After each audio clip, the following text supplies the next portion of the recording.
자, 국정원 관련된 선관위 해킹 얘기가 국정감사에서 크게 이슈가 되고 있는데 먼저 뉴스를 들어보고 이 심각성을 한번 보겠습니다. 네, 국정원이 보안 컨설팅을 마치고 철수한 뒤에도 선관위 시스템 내에 국정원이 심어놓은 툴이 남아있는 걸 선관위가 2개를 발견해서 삭제를 했다고 합니다. 선관위가 자체적으로 발견해서 삭제를 했다지만 이게 점검 툴인지 해킹 프로그램인지는 좀 의심스러운 상황입니다. 지워버렸으니까 모르는 거죠. 뭘 심어놨을까?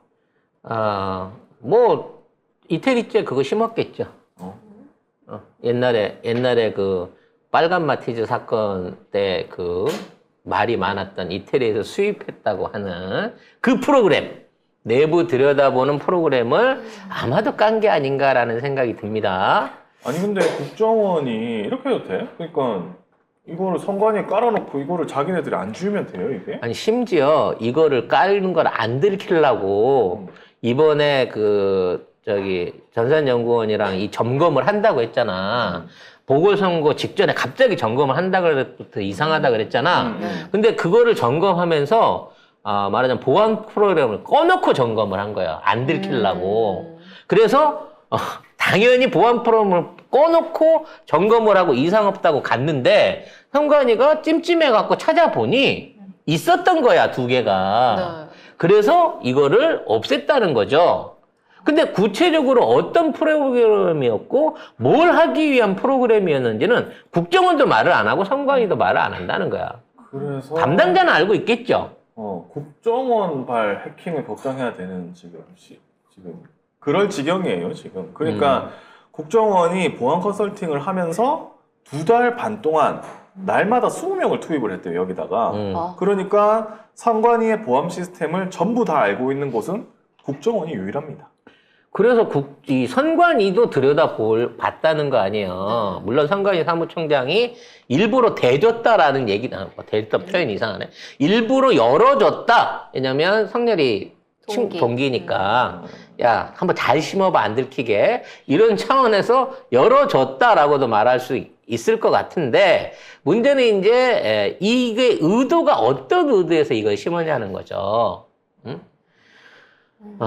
결과적으로 통신 서버를 장악하니까, 선관위 각 지역 개표소에서 올라오는 선거 결과 데이터를 조작하려고 하는 해킹을 시도한 게 아니냐라는 의심이 있어요.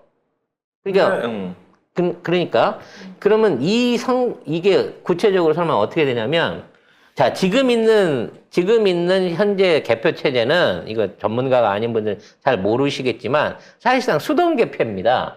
그러니까, 분류기를 써. 네. 분류기를 쓰지만 손으로 재검표를 해요. 그래서 나중에 확인이 되면 원장에다가 수기로 작성을 해. 그래서 수기로 작성한 걸 남겨요. 각 투표기마다. 그러니까, 이게 얼마가 생기냐면 13만 장 가까운 말하자면 원장이 남아있어. 그 원장을 입력시켜가지고 보내는 거예요. 그래서 이게 성공하려고 하면 이 원장을 없애야 돼요.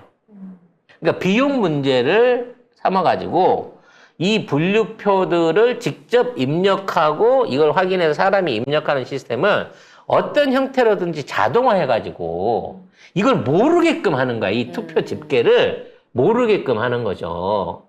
이런 거예요. 아까 말한 이 원장은 한 개표소 안에도 수십 장이 발생을 합니다. 즉 개표기가 여러 대잖아요. 그 개표기를 통해 갖고 그걸 나오는 거를 한 사람이 전체적으로 통합하는 게 아니라 이 개표지에서 나온 사람은 내가 쓰고 이 개표지에 나온 사람은 B가 쓰고 저 개표지에서 나온 건 C가 써. 네. 그래서 이 사람들이 이 서류를 내면, 이 원장을 내면 그거를 받아서 A에서 몇 개, B에서 몇 개, C에서 몇 개 요렇게 들어가기 때문에 A, B, C는 자기 숫자를 기억해요. 하지만 합계는 아무도 모르는 거야. 그렇기 때문에 이 합계가 올라오는 숫자를 조정할 수 있게 된다 그러면 조작이 가능하다는 거죠. 근데 이렇게 큰 표 차이가 나는 건 조작 안 되잖아요. 그래서 이거를 조작하기 위해서는 표를 바꾸는 건 불가능합니다. 대신 표를 집어넣는 게 가능합니다. 무슨 얘기냐면, 자, 여기 1000명이 투표를 했고 700명이 이를 찍고 아니죠. 550명이 1을 찍고 450명이 2를 찍었어. 그래서 1이 이겼어. 네. 그래서 그 결과가 이제 전산처리로 올라갔는데 전산처리로 올라가는 중에 이게 1150명 투표로 바뀌게 되는 거야. 유령 투표인가요? 그리고 유령 투표가 올라가면서 이게 이제 50표 차이 났던 것들이 결과적으로는 미세하게 20표, 30표 차이로 이게 B가 이겼다라는 표로 바뀌어질 수 있다는 거예요. 그렇게 되면 어떻게 되느냐? 원장하고 원래 그러니까 보관하고 있는 숫자에다가 2가 늘어난 숫자만큼의 개표 용지, 이게 투표 용지를 2만 찍은 투표 용지를 그 숫자만큼 집어넣어 버리면 돼요. 요 방법이 미국이 쓰는 방법이야. 미국 애들이 쓰는 방법. 아메리칸 스타일. 바이든 스타일. 그래서 개표기를 연결을 해갖고 개표기가 전산으로 쫙 보냈는데 네. 1000표밖에 안 깐 놈이 1100표를 깐 걸로 해갖고 전산이 들어가는 거예요. 그럼 여기서 50표를 이기면 1100표를 까는 걸로 되고 100표를 이기면 1150표를 까는 걸로 하는 식으로 이런 식으로 해갖고 이걸 통계해갖고 숫자를 늘려서 미리 보고를 해. 언론에 발표를 해버려. 그럼 투표 당일 그 상황에서는 그거를 다시 재검표를 못 하잖아. 재검표를 하려면 최소한 일주일 이상이 걸려야 된단 말이야. 그 전에 2번 찍은 거를 100표를 집어넣으면 깜짝같이 끝나요. 저작이. 이거를 하려고 하는 거예요, 결과적으로. 어쨌든 뭐 그런 상황이었고 또 국정원이 좀 이상해요. 이번의 행동이 너무 이상했습니다. 이게 박찬대 의원이 발견한 겁니다. 네, 국정원과 함께 중앙선관위 보안 시스템을 점검하는 한국인터넷진흥원이 보안 점검 결과를 외부에 공개한 적이 없는데요. 한국인터넷진흥원의 자료에 따르면 2014년부터 지난 8월까지 2,257개 기업의 보안 점검 중 해당 결과가 외부로 공개된 적이 단 한 건도 없다고 합니다. 그런데 이에 대해서 한국인터넷진흥원은 모의 침투를 통해 발견된 웹의 취약점은 즉시 기업에게 조치하도록 권고 안내한다면서 보안 취약점 점검 내용은 외부에 공개하지 않고 점검받은 기관에만 제공하고 있다고 했습니다. 이런 거야. 보안 프로그램을 깔아놨는데 이게 통과가 됐어. 네. 근데 이걸 동네방네 까발리는 거야. 야, LG 그 U+ 있잖아. 뚫렸대요. 뚫렸어. 이런 공개를 해버리면 그 기업이 어떻게 되겠어요. 그러니까, 야, 니네들 뚫렸어. 요거 요렇게 고쳐가지고 보강해야 돼. 이게 원래 업무인 거야. 그렇죠. 원래 그렇게 해야지. 근데 그런 것들을 지난 10년 동안 한 번도 없었어. 2257건을 했는데 이번처럼 대놓고 뚫렸어요 국정원 라고 발표한 적이 없으면 국정원이 그걸 발표를 하면서 지들이 발표를 해놓고 키사가 한 것처럼 정보통신위원회가 한 것처럼 그렇게 자료를 냈다는 거야. 그러니까 키스하고 그러니까 말도 안 하고 심지어는 키사한테 알리지도 않은 상태에서 혼자 발표를 했는데 키사 마크까지 집어넣어갖고 키사가 이렇게 발표했다라는 식으로 뒤집어 씌웠다는 거지. 이 얘기는 뭐냐? 툴은 툴대로 심어놓은 상태에서 선관위 문제가 있어. 관리를 강화해야 돼. 라고 하면서 국정원이 개입할 여지를 만들어 놓고 이번에 해킹 툴을 심어보는 실험을 했다는 거예요, 결과적으로는. 근데 국정원이 선관위를 이렇게 하기도 했어요. 예전에도 하고 있었다는 거지, 어떤 하고 형태로지. 있었다. 그래서 지금 우리나라의 국가전산망하에 무슨 뭐 원자력 발전소가 해킹이 됐네, 대통령실의 메일이 해킹이 됐네, 뭐 여러 가지 얘기들이 많았잖아요. 근데 그동안 다 북한이 했다 그랬잖아. 이거 다 국정원이 했나 봐.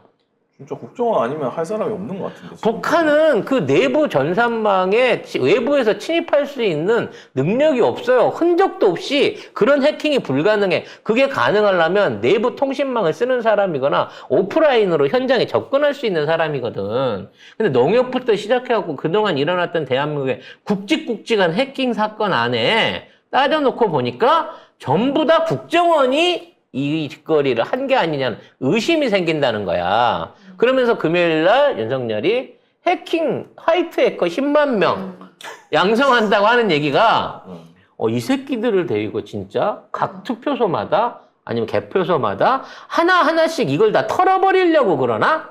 라는 의심이 된다는 거죠. 근데 그게 불가능하지 않아요? 불가능하지. 사람들까지 거기 있는 사람들까지 다 조작 같이 아까 참여해야 돼. 얘기했잖아. 조작하는 사람, 아니, 일하는 사람들 성실하게 일한다니까. 내가 열심히 세갖고, 내가 100표 까가지고, 이거 50대 40, 성실하게 보고를 해. 문제는 이걸 합산하는 방식이 들어갈 때 전산을 통해갖고 중앙으로 연결이 되는데, 그 과정에서 숫자를 바꿔치기 해버린다는 거야. 그리고 나중에 확인하러 왔을 때는, 분명히 투표가 전체적으로 했을 때는 1200표 밖에 안 깠는데 1300표가 이미 들어와 있고 실물까지 다 있는 거야. 그래서 선관위가 도장을 못 찍게 하는 거예요. 이 용지에. 투표 용지에 직인이나 이런 것들을 못 찍게 하는 거야. 박근혜 때도 그랬고 문재인 대통령 때도 그렇고 계속해서 선관위가 실명 대조하고 사람 대조하고 1대1 대조 다 좋아. 다 했는데 결과적으로 나중에 가갖고 총량으로 따져놓고 봐서는 말도 안 되는 수치들이 등장을 한단 말이야. 박근혜 이겼을 때 50, 60, 70대가 몇 퍼센트 투표했어? 90% 했어. 90%. 어떤 연령대도 90% 투표율을 달성한 적이 없어요. 60대 이상이었나 그랬을 거예요. 60대 이상에서만 살아있는 사람 다 나온 거예요. 90% 진짜. 투표를 했다니까 전 국민들이. 이게 말이 되냐고. 근데 그러한 결과들을 만들어낼 수 있는 게 현재의 투개표 시스템이라는 거야. 그리고 뭐 국정원이 그때 보안 점검했을 때 뚫렸다고 했을 때는 사실은 선관위 입장에서는 보안 시스템을 끄고 보안 점검했대요. 그러니까 보안 시스템을 점검하면서 해킹 방지 프로그램을 끄고 점검을 하는 미친놈이 어딨냐고. 여기 있습니다. 네, 실제 선거 환경과는 다르게 적용을 해서 기술적인 검토를 했다고 합니다. 아니 선거랑 똑같이 해야지 왜 다르게 하냐고. 그래놓고 뚫렸다고 공표를 마음대로 해버리고 선관위에 이상한 프로그램 심어놓고 이상해 이거. 그래서 결과적으로는 이거예요. 연습 때는 해킹 확인 프로그램 없이 심어놨어. 네. 그리고 아마 이번 선거 때도 어쩌면 일부 장난질을 쳤거나, 그러니까 한 25%, 30% 차이 났는데 17%로 좀 까보는 연습을 했거나, 테스트 겸. 혹시라도 미세한 2, 3% 정도였으면 뒤집으려고 했을 수도 있어요. 그래서 국정원을 동원한 것 같아. 근데 막상 동원을 해봤으나 워낙 표차가 컸으니까 크다 보니까 안 된 지점도 있는데 만일에 25% 차이를 이번에 17%로 줄여봤는데 안 들켰다 이번에. 네. 이거 제가 개인적인 내피셜이에요. 네. 그럼 다음번 총선 때는 접점 지역 한 5, 6% 정도 차이 나는 지역 안에서의 승부를 얼마든지 뒤바꿔 버릴 수 있다라는 가능성을 확인하는 그런 장난질을 했을 수도 있다는 거야. 왜? 흔적이 안 남았어, 이번에도. 안 걸렸지. 안 걸렸단 말이야. 이게 실제적으로 심어놓은 프로그램이 선거 직전에 삭제된 게 아니에요. 끝나고 나서 삭제가 된 거라고. 그러니까 실제적으로 이게 이 강서구 보궐선거 안에서 해킹 툴이 쓰였냐 안 쓰였는지에 대한 확인이 필요한 거예요. 근데 모른다는 거지. 모르지. 삭제한 시점이나 삭제한 프로그램이 뭔지를 모르니까. 그리고 이 두 개만 있었을까? 그 생각도 드는데. 프로그램이 두 개만 깔렸을까? 그렇지. 아직까지도 못 찾아내고 있는 게 쉽게 말해서 얘네들은 들키라고 보여주는 프로그램이고. 그럴 수도 있을 것 같다. 진짜 안 들키는 프로그램은 안에다 담아놓은 상태에서 요것만 찾아내네? 요 핵심 요거는 못 찾아내네? 라고 안도하고 있을 수도 있다는 거예요. 어차피 지금 말고는 다음번 총선까지 연습할 기회가 없거든. 그래서 지금 이번에 연습한 거 아니냐라는 생각도 해봐야 된다는 거지. 물론 제 내피셜입니다. 아니 근데 뭐 이상하긴 해요. 전체적으로 돌아가는 꼴이. 그래서 빨리 선거법 개정에 힘을 실어야 돼요. 그리고 나중에 가갖고 이제 얘네들이 먼저 해킹의 문제를 떠들었잖아. 네. 실제로 다음 총선에서 해킹이 일어나갖고 승부가 바뀌는 일이 생기고 나중에 재검표나 뭐 어떤 형태의 소송을 통해 가지고 수검표를 통해 가지고 이게 조작이 있었다라고 밝혀지면 그때가 국집령. 거봐, 그러니까 내가 해킹 당할 수 있으니까 조심하라 그랬잖아. 우리가 한 거 아니야. 국정원 아니면 북한이 했을 거야. 이랬을 수도 있다는 거예요. 그래서 정말 해야 될 일이 너무 많네요. 민주주의를 지키기 위해서. 최소한 선거만큼은 투표장에서 바로 개표하는 방식, 수개표로 하는 방식을 어떻게든 빨리 해야 된다. 그리고 분명히 지금 선거 그 관련된 비용들을 줄였잖아요. 그래서 아까 제가 설명했던 거 스스로 수검표를 할 수 있는 원장의 입력을 줄이거나 아니면 그걸 삭제하고 바로 전산 입력으로 쳐넣도록 뭐 요런 식의 어떤 제도 개선을 하려고 하는 움직임들이 있다 그러면 그때 가서 무조건 의심해 봐야 된다는 거죠. 일단 찜찜함을 남기고 여기까지 정리를 하고요.